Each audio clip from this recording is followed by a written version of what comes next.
I'm Andrea Donsky, host of New Hope Network Soapbox Series, and today I'm here with Jay Ashworth, Director of Sustainability for Associated Labels and Packaging. Welcome to the show, Jay. Great, thanks. I'm happy to be here. Jay, I want to start with, what is Associated's role in supporting customers who are evolving their local packaging system? Right, so yeah, Associated Labels and Packaging offers a platform for customers to come and basically demonstrate who they are to us, and we can attach ourselves to their projects. We're really trying to push for customers to go local on their impacts. There's a lot of national impacts, which may seem a bit daunting, but we're really trying to focus in on the local initiatives. So we're there to support our customers' needs in any way we can. And that can mean, government advocacy, working on a systems change in terms of the local packaging mandates there, working on pilot projects, and even just creating specialized packaging for whatever their local system is. Do you have any examples that you can share with us on how you collaborate with your customers? Sure, yeah, and we don't always have to look at packaging. We've worked with companies such as Lush on two specific projects, one being a label liner recycling project, which has been the bane of label industry, is having a lot of the industrial waste that we can't recycle. So we've actually worked with our customers and a mill, which is very unusual for us to go back into our supply chain like that to work. And we've set up a small pilot to send this waste, collect it and send it to a mill to get recycled.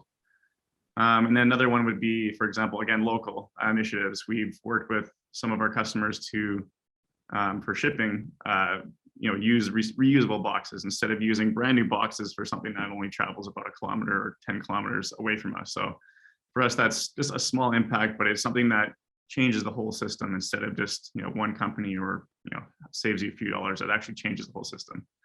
And then another instance we had is with the OSC group, which was through New Hope, through Expo West, was a launch pad for that. And this is a true way our company wants to work with a bunch of different people from different stakeholders, different companies along the supply chain to really solve a problem and come together.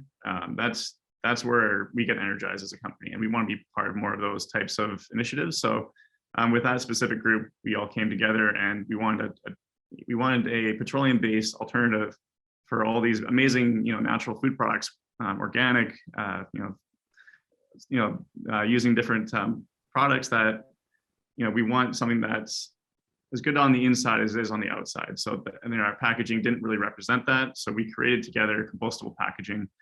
I think at the time it was home compostable for our stand-up pouches. So it was a really cool project there. I love that you mentioned that, and it's so needed so thank you for doing what you're doing. What other initiatives is Associated taking to evolve your own packaging system? Yeah, like I said earlier, we're really looking back into our supply chain, which again, for the printing industry, it's never really done. Not many people know what's going on. It's incredibly hard to know what's going on because how do you trace petroleum? It's really hard also with, you're up against walls against your own suppliers. They have their own competitive advantage with their supply chains. They don't want to share that information. They might want to share it, but they don't want to get to the details.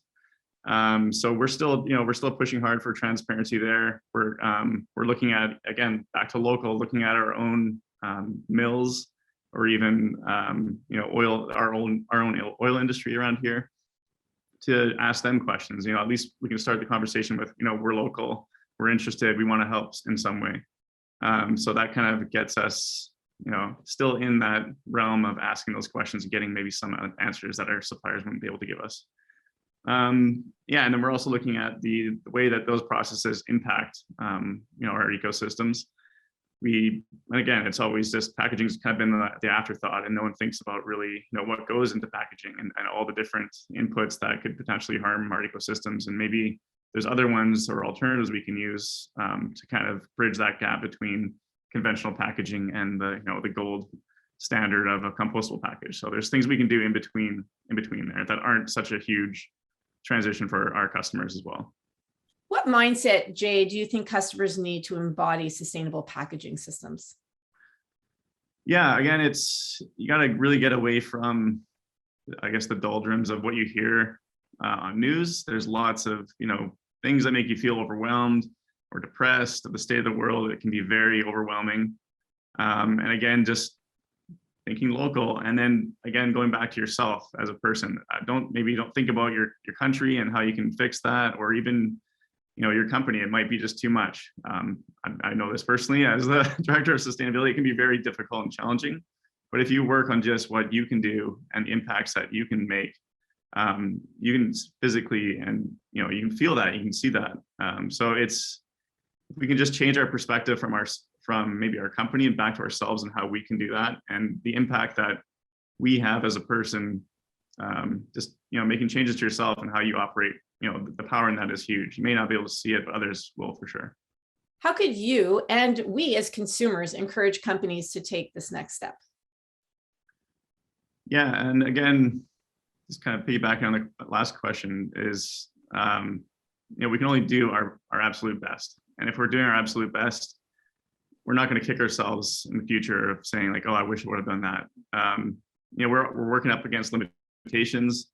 If your company, wants to do the best, but they can't afford it because it's too expensive, the packaging cost could be double or even triple of a conventional package. We can't beat ourselves up on that either.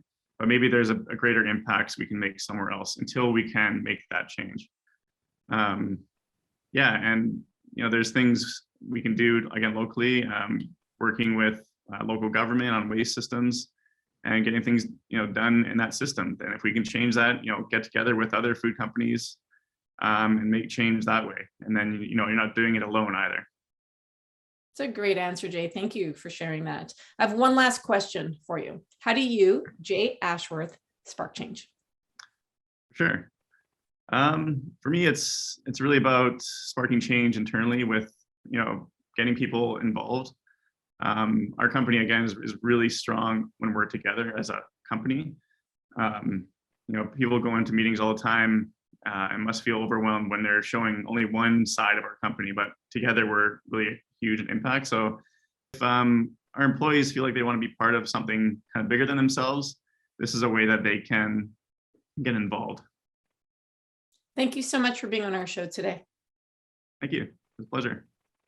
And thanks to all of you for watching New Hope Network's Soapbox Series. Be sure to check out our other interviews. I'm Andrea Donsky, your host. We'll see you next time.